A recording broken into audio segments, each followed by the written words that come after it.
I'm going to welcome Dina. Without listening to you guys, I would like to hear your thoughts in all of this.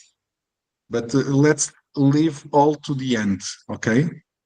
Out of respect to our guest that is already waiting. So I would ask Dina to turn on her microphone. Hello, João. Are you listening to me? Yes. Hi, Dina. Okay, How are thank you? you. Hi. Hi, Thank you. everyone. Thank you so much for coming here for this visit. I think it will be a great pleasure hearing your thoughts on this book. Dina comes from a different background. Dina, I will present Dina, of course. We didn't meet in the university, in the academic world. We met because of cinema. So that's why Yeah. we met. We met in Argentina, and we became friends, of course. Dina is I'm going to present Dina so that you know who she is. Um, Dina has been a lawyer for 35 years, but is also interested in a wide range of artistic expressions. After studying classical guitar, she took part in workshops like musical improvisation, drawing, and theater. She has also made music for a film and played small roles in theater and cinema. She is currently studying a master's degree in comparative literature and comparative studies at University of Lisbon. Her research is on literature and cinema. Okay, so this is Dina. My first question to you, Dina, just to so that we can start a conversation, would be um, what I would like to, first of all, I would like to say something that I didn't say previously. Dina is going to participate also in the cinema course, in the Portuguese cinema course that we are going to have here at the Camões Center in New Delhi in April. And so you can all register in this course, but the course will be on site. So we will show the movies that we selected, and but it will be here. Okay, it won't be online. So those of you who are interested, please um, pay attention next week so that you can register in this course. And so for this course, I decided that a nice theme for the second Portuguese cinema course would be José Cardoso Pires, because there are a lot of movies made out of his books and out of his texts. So we will start with a documentary called Diário de Bordo by a film director named Manuel Mozos. And then we will go to this one, the movie made out of this book called The Ballad of the Dog's Beach, by Fonseca Costa, another director, in the 80s. This was made in the 80s. And then we will go to O Delfim, another movie made by Fernando Lopes, yet another director. And then we will end this course with the most recent of these movies, called Sombras Brancas. And it is made by Fernando Vendrell. Okay, this movie was premiered last year. It's very new. Okay, and so we are this course will be on these four movies. And Dina is coming to speak of the ballad. She's coming to speak of this the movie on the ballad. Okay, so this is a disclaimer. I usually don't tell about our surprise guests, but this time I decided to open an exception. Okay, so all of this to ask you, Dina, what was your first book and what interested you in this writer, José Cardoso Pires, in your life? Okay. The first novel I read of Cardoso Pires was not actually this one. It was another one that is called Histórias de Amor, I think, love stories. And what I was, because my father had it in his house, and what interested me the most, and what strikes me to Cardoso Pires was that João Ribeirete you told us about, that was about these layers of stories. That is, in the same story, there are also always or almost always in Cardoso Pires another story inside the story, a story inside the story. Because these love stories, the first story was about a woman and a man, a couple, and they were lying in the bed, and then the woman wanted to get some sleep, and the man wanted to continue to read. And So then, that was your first short story of Cardoso yeah, Pires? of Okay. Cardoso Pires, yes. And then the woman told him, "Oh, turn off the light. I want to get to some sleep because I cannot be. I have to wake up early in the morning." And so on. And the man said, "Oh, let me read, please. I have to do something else. I don't want to go to sleep." And then they were discussing this, and it was a big discussion, somewhat. And then what happened that is that you can see what he is reading in this book. And in this book, he's reading about a couple that is going to have a walk on the beach, very romantic and so on. Totally the opposite that was happening with these guys, the couple in the story. And so I don't know, maybe 14 years old or something like that. And I was very fascinated with this, because this is like a story inside the story. So, and here, as João Ribeiro said, it's the same. He has stories inside stories, because you have the past, and you have inside the past, you have, like in the cinema, something that is happened before, and inside this, what happened before, you have other layers. For instance, you have what happened in 1954, like the chronology you have told us about. The story is in the 60s, but you go back, you go to the colonial era when he was just with his friend in Africa and so on, the father of Minas. So what fascinates me a lot about Cardoso Pires is this kind of layers.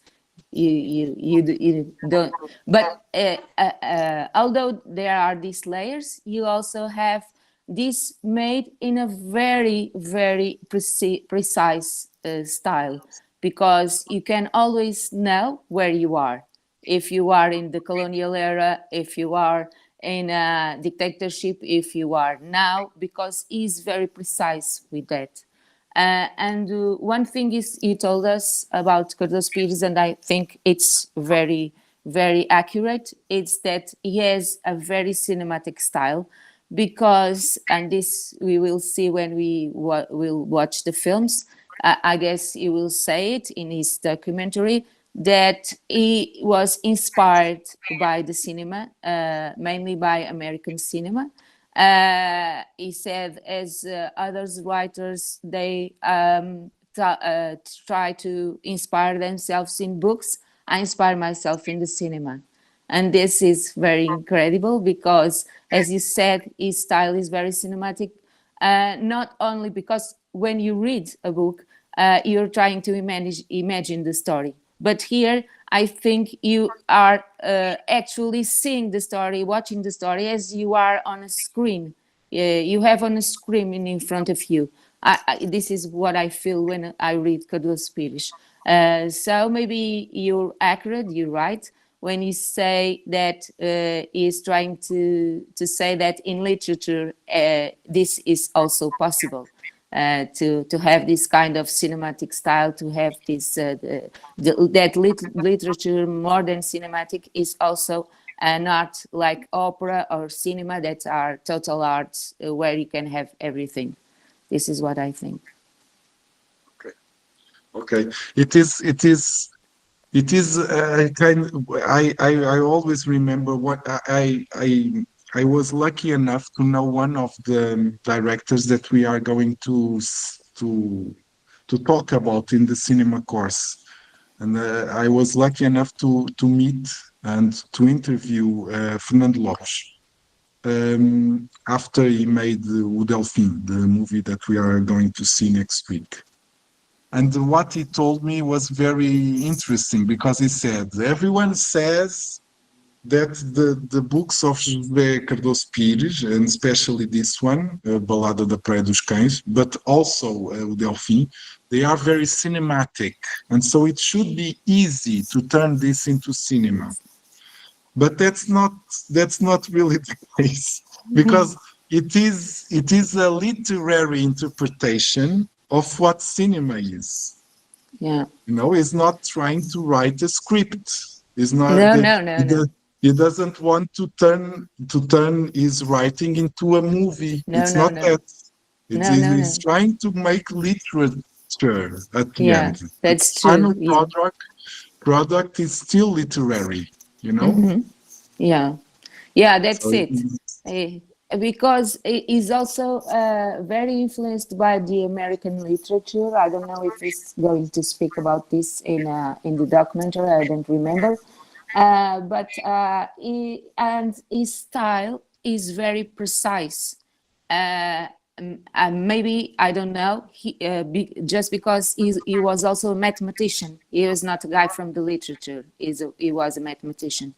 I don't know if it's because of this or not, but his style is very precise. But it looks like very simple at the same time, but it's not. It goes on.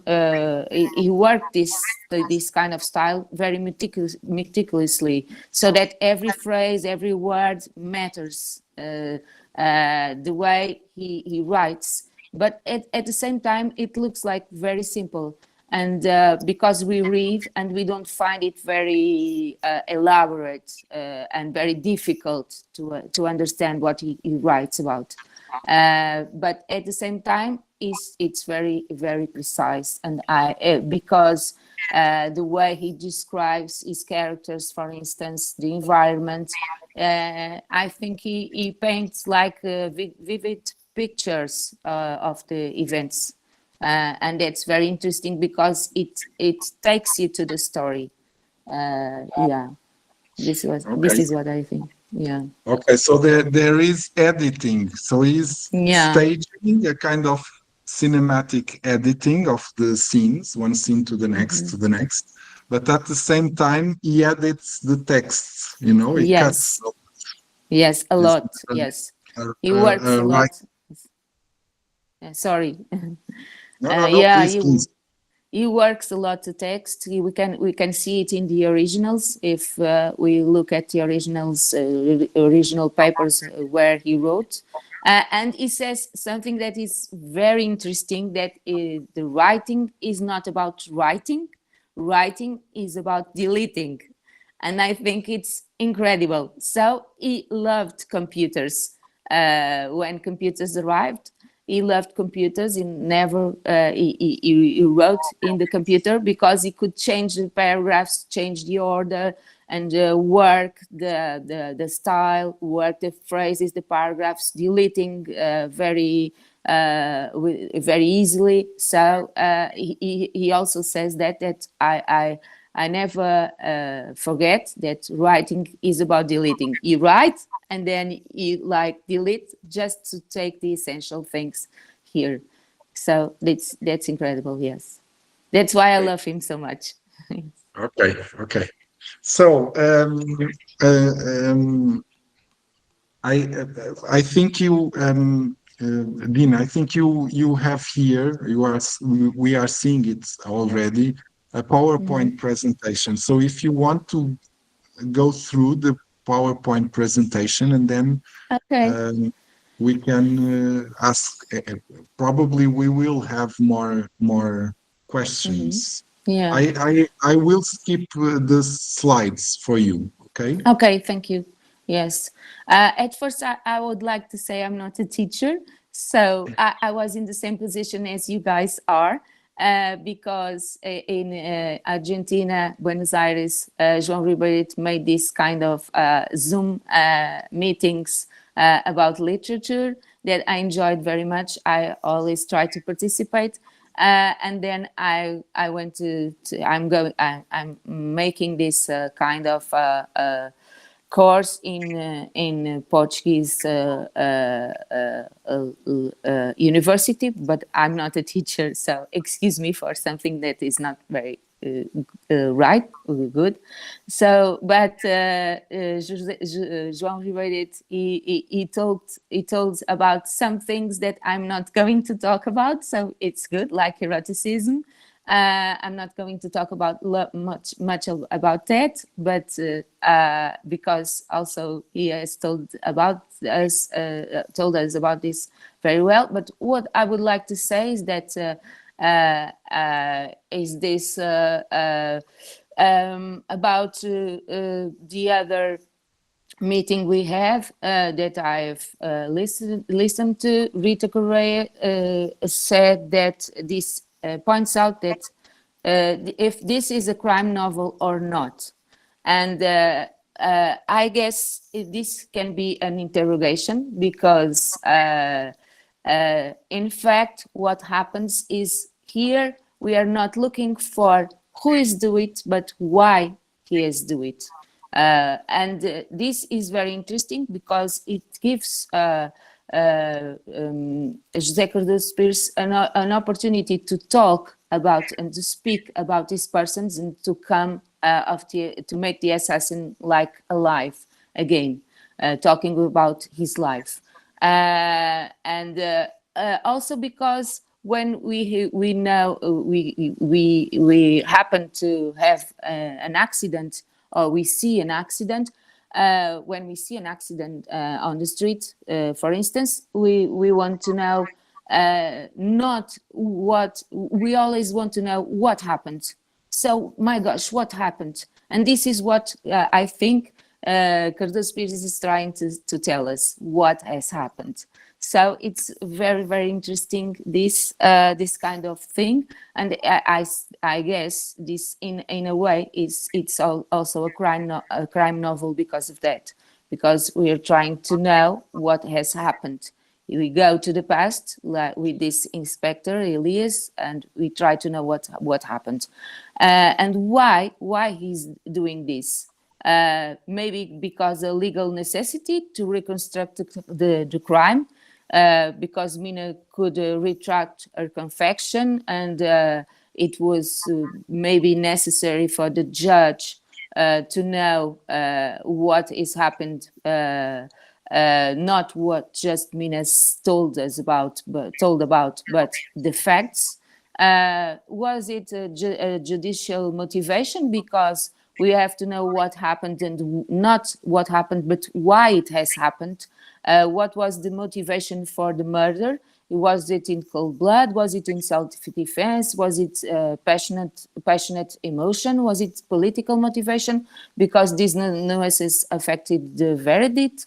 But I think what is most important here is that the why is telling Cardoso Pires, why is telling the story.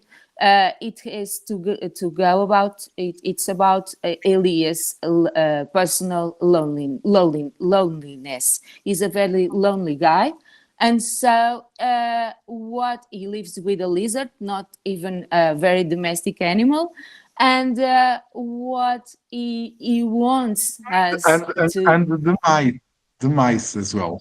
And the mice, yes, the mice, not very domestic already in It's terms being of, invaded. It's being yeah, invaded. is being invaded. Yes, that's true.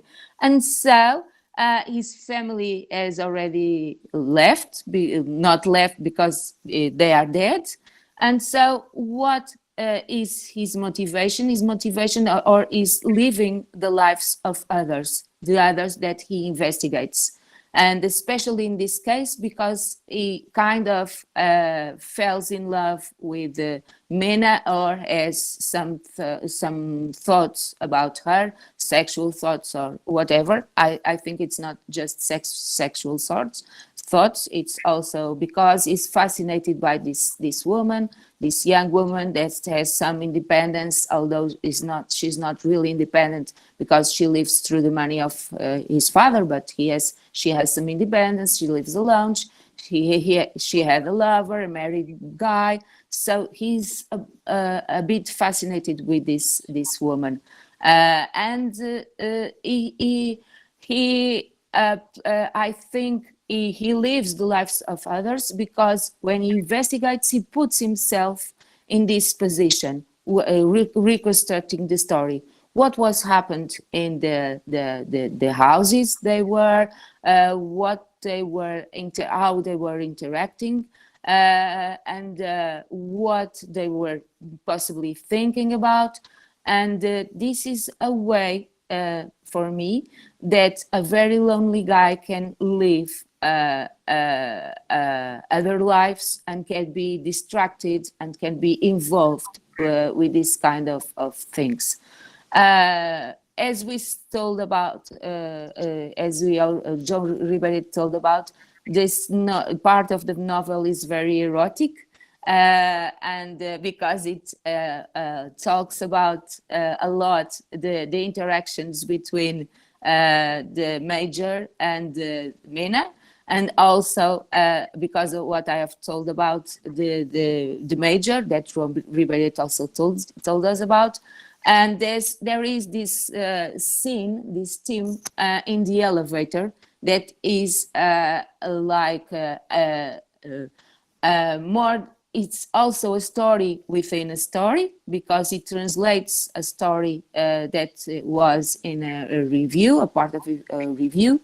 And it's also a symbol, I guess, of the desire for freedom from the claustrophobia of this country. Because, as Rita Correia said and João Ribeirete told us about, this action is after the Carnation Revolution, and there was a dictatorship and there was not freedom, and also, of course, there was no sexual freedom. Persons who felt repressed. So when we go abroad, when Portuguese go abroad, they felt like this freedom, not only sexual, but of course, but a freedom to be in other country where there was much more freedom, and persons could speak not only indoors but outside, and do lots of things we couldn't do here, without censorship, without having always someone that kind of is looking to us, like in case of Mina that João Ribeirete has told us about. When she's imprisoned, she is like a lizard or something like that, an animal, but I think it's a lizard looking at her, looking that kind of. He is not there because it's symbolic, but it's the same that happens with Salazar. Salazar is always everywhere in this part of the book. He is inside the interrogation room. He is inside the bureau of the investigation, and I say it's inside also in the interrogation room that is where Mina is imprisoned, because to me, this lizard that she has above his head is like Salazar looking at her. It's because a lizard is more or less close to a dinosaur. And Salazar's name during the dictatorship, it was the dinosaur, because it was kind of a long dictatorship. And also Cardoso Pires has a book that speaks about this. It's like Mr. Dinosaur, Dinosaur Excelentíssimo, that is like a criticism to Salazar. So to me, it has this kind of also, and the lizard. Sorry. And also there's Lizardo is also a kind. Well, it's not a perfect anagram of Salazar, but Yes, it's it's close enough. close. It's close Yes, enough. yes, and it's fine. It's fun that Elias has a lizard at home, but that he is in kind of imprisoned, something like that. And Uh, yes, and this is something new in Cardoso Pires writings. Because when he wrote the previous novel, O Delfim, he was still under the dictatorship, and so they mhm, had censorship, and so he had the blue pen, the pen yeah, that that deleted the text for him. So that's how he wrote O Delfim, with this pending, this censorship pending on his head and on his writing. But now, when he wrote a Balada do Praia dos Cães, he was already in democracy. So this is yes, a look back at those times when he mhm, felt under suspicion, under mhm, surveillance. And mhm, so, the fragments that speaks of newspapers, of media, you can also read there the what was actually happening. mhm. One had to look for the truth between the lines, The because it lines, wasn't yes, written. It wasn't mhm, written. It was not the truth yes, was not written. It was not mhm, written. It was between the yeah, lines. yeah. And That's true. Cardoso Pires lived this, and now he's Mhm, talking about that for the of first course. time in a novel. Mhm. And Yes, so that's true. the the portrayal of the censorship, I think, is one of the topics, the main topics of Yes, this this book. novel. Yeah, yeah. I also think it's accurate what you said. Of course, the censorship is here very present, and is also present for us not to forget how it was, and to demonstrate how it was, and trying to read what he's doing in this book that is based on true events is like reading between the lines, as he said, because he puts something else of in his writing, the things that were not in the procedures of Elias, because he had like an archive at home. He also speaks about this. He had the procedures in the part that goes to the court, but he also had like an archive at home that was the other side of this kind of procedures, and that permitted the investigation, but also for him to know more about what was happening with these persons. João Ribeirete also told us about this kind of fragmented parts of the narrative. I think they are not like fragmented in a way that we cannot understand them. We can understand them very well, actually. I think, and these shifts of locations, it's all of this is part of the writing of Cardoso Pires. That because I think his writing is not very rational, is an emotional writing, because it is like our memory. Our memory is not a rational one; is an emotional one. Is emotional, and when we think of something here in the present, we can make an association with the past, and we can make an association with something else. And I think this is what Cardoso Pires is trying to show us, that the way he thinks, or the way he images things, and this kind of associations he does with things. So I think it's very, very, very interesting.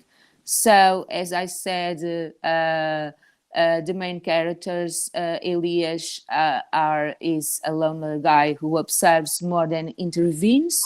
But however, in one scene, I think it's in this part of the book we're reading, he actually intervenes, and he intervenes in the cemetery, in the graveyard, against the dogs that were surrounding a female dog.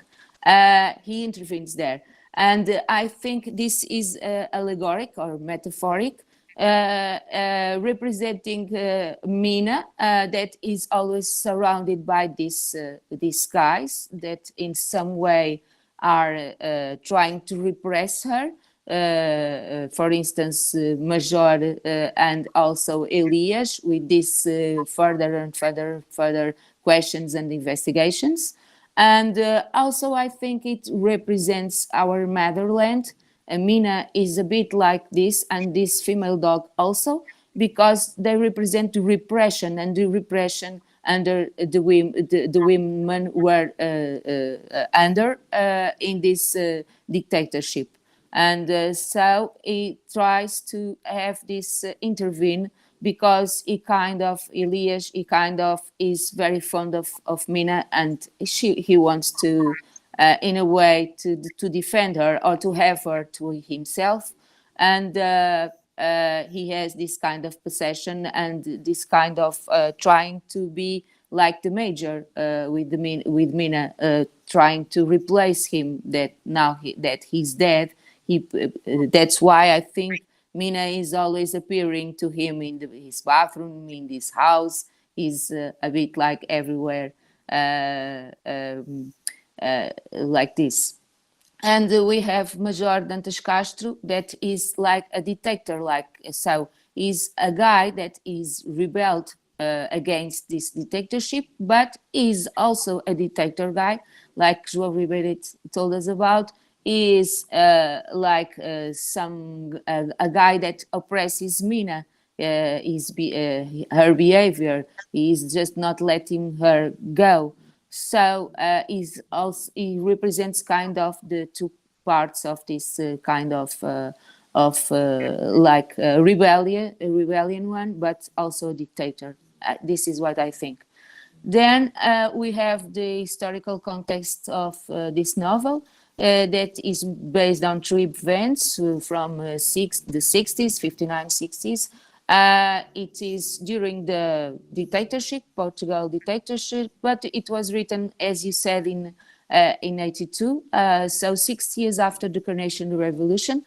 And I guess he writes this because most of the writers, most of the artists in these times, those times after before the Carnation Revolution, they tried to rebel against the system, and they fight a lot against this system. And so they want people now that there was, after the Carnation Revolution, they want that two persons not to forget that they were imprisoned, that there was prisons, that there was censorship, that there was not freedom, and persons could not speak outdoors freely. They could only speak indoors and very quietly. And this is very, very difficult. And there were prisons and tortures and political repression. And so I think he presents this book as a way for us not to forget these times, because even like a legal procedure like this, that could be only an assassination made by his colleagues, is like somewhat censored. There is always the pit to looking at, if because he evaded himself, Major Dantas Castro, to see what kind of motivation what it was, if it was political motivation, who were those persons, and even the procedures were censored. Not everything was up to know. We could not know everything that was all about persons, even if it's very simple things. There was, of course, as you said, sexual repression.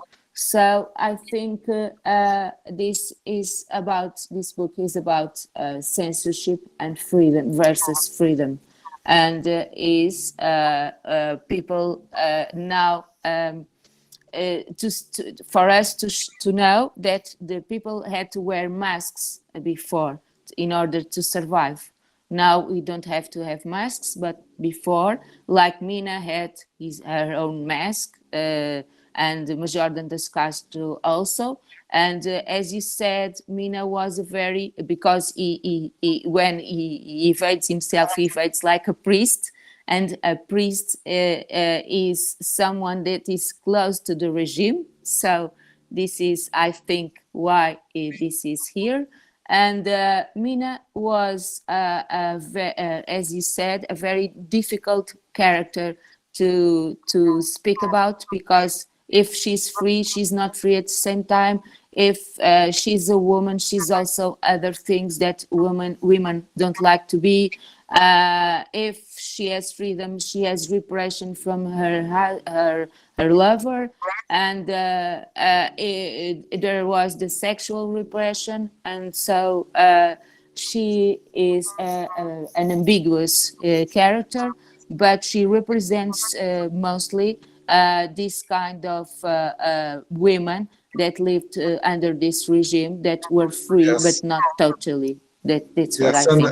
and the perception of others on Mina are also they are also different from one another.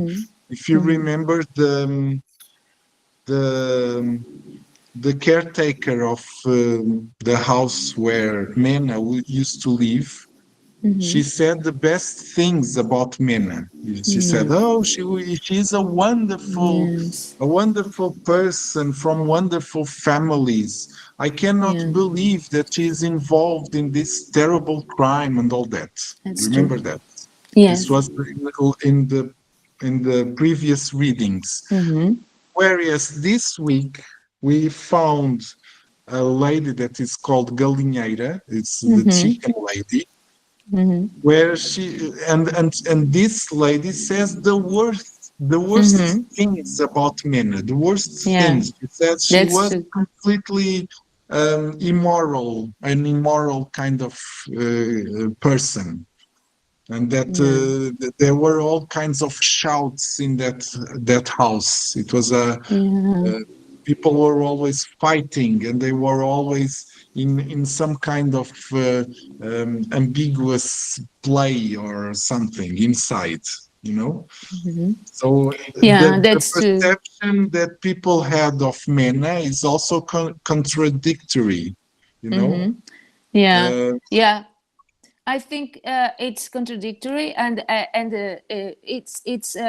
but it's what makes her a very alive.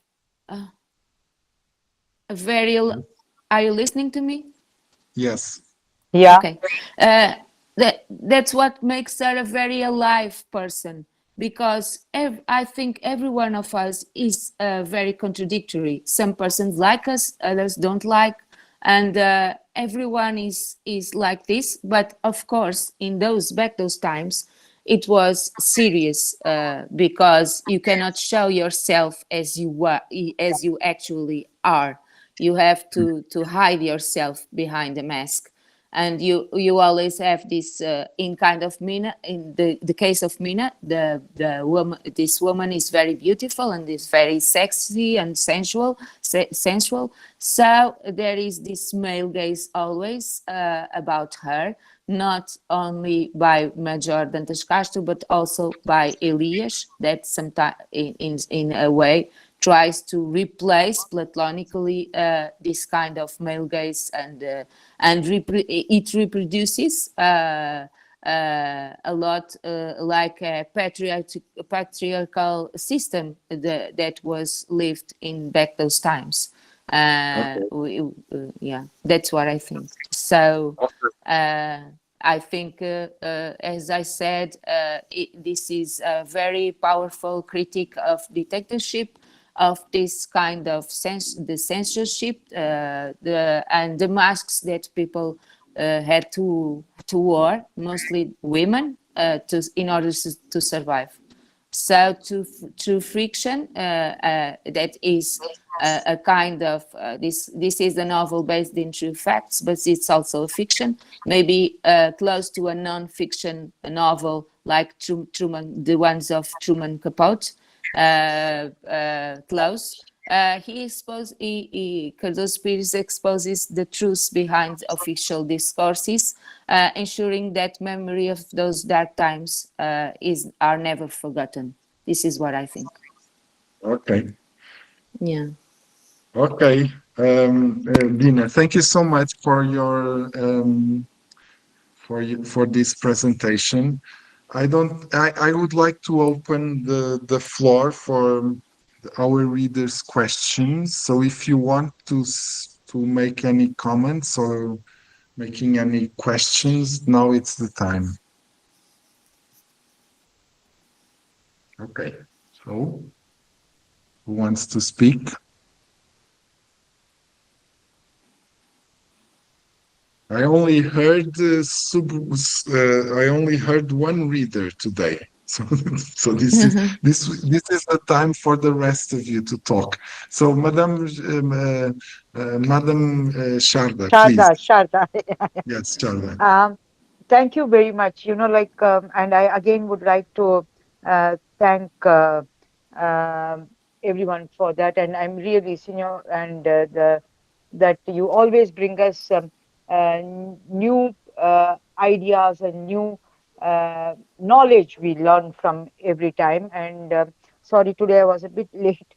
And what I want to know, two things, the Meena, what her character, what we were talking about, it was more like would I call it as a negatively projector, or I won't call it as a negative, but it sounds so negative.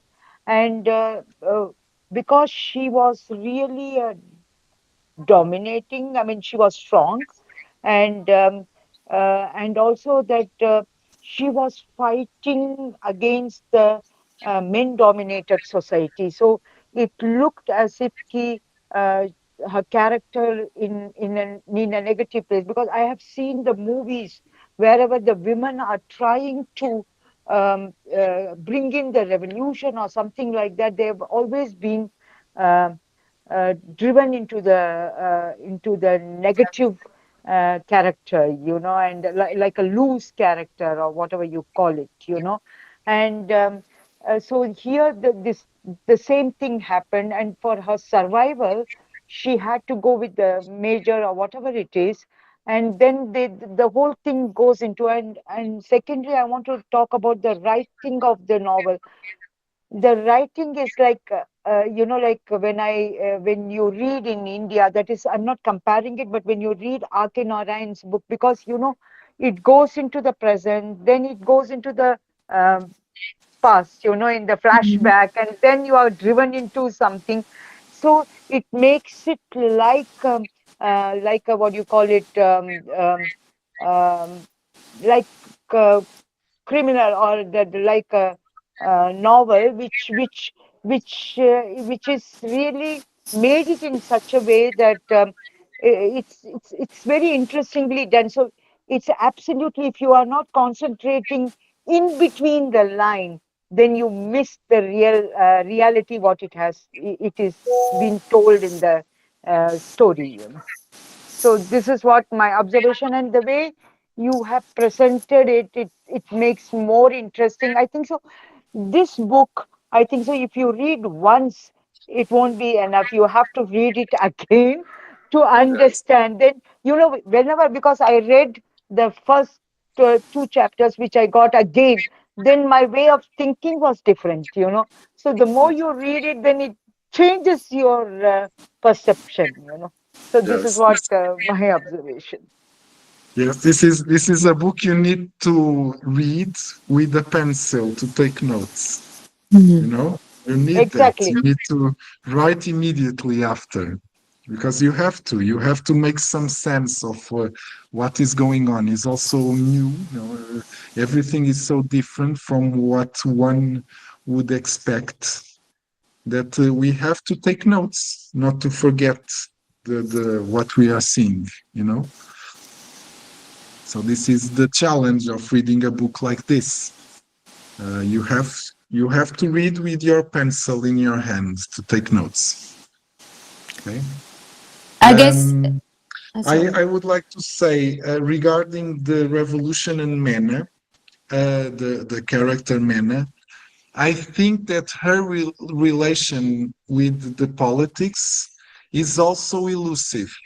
You know, we know that the captain is very into this revolution. He's trying to change things until he gets a little bit paranoid and all that. We have started seeing that, the paranoia kind of process.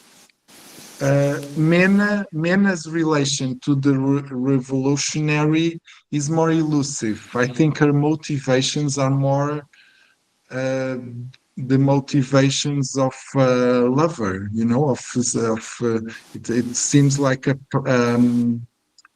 she seems to be more into the captain, to the major, than into the revolution. She's trying to get her man back, her lover back.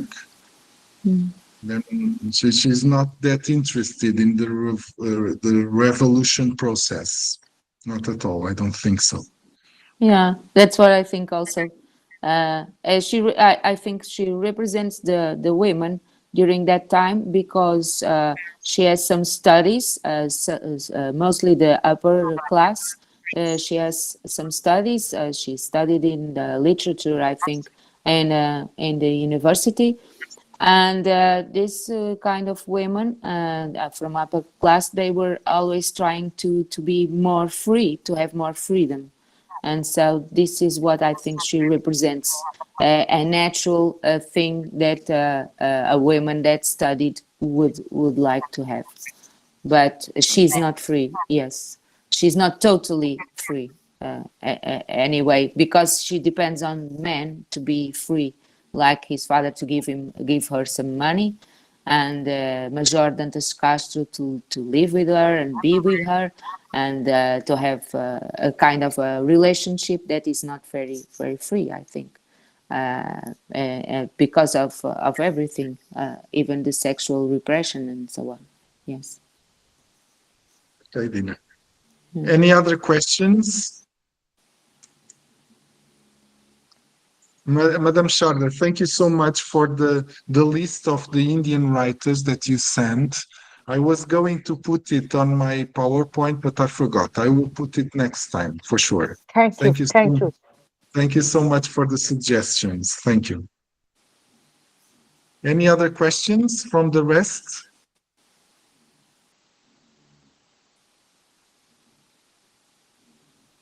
On these topics or others? That it was a long session today.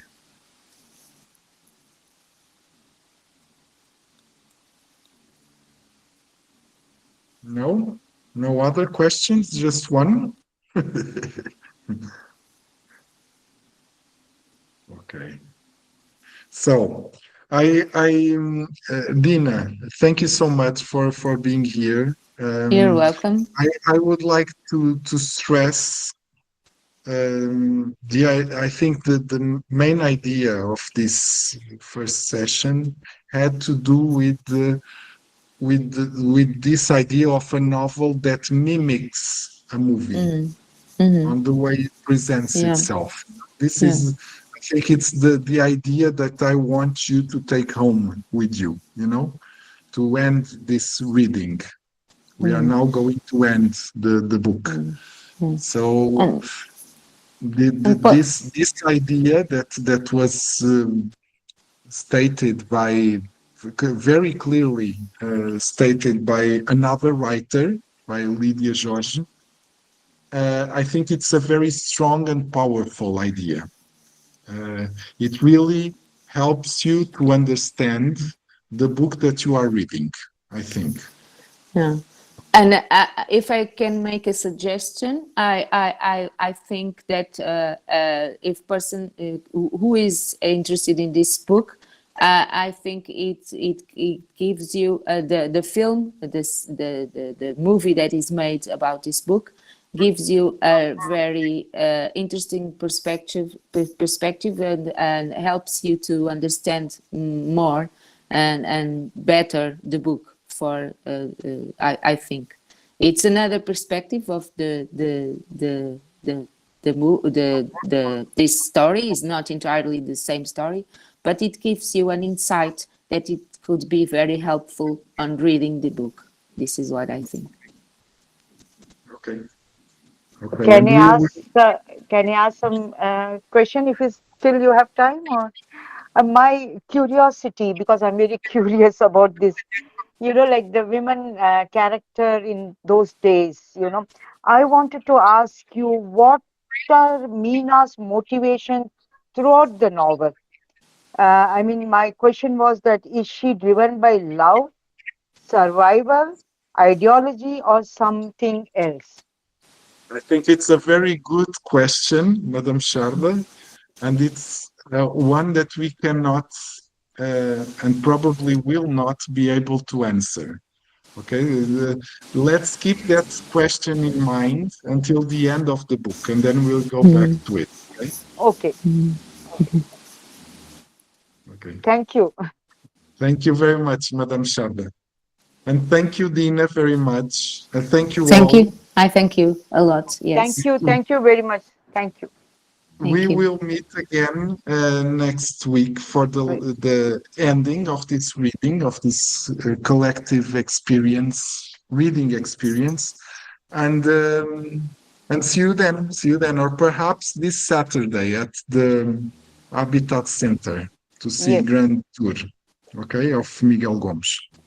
When you Thank told you very me much. when you told me about the film, will you be showing this film also? Not in the course. Okay. No, Okay. in the cinema course, no, I'm not, because it doesn't have anything to do with Cardoso Pires, so it's not going to be there.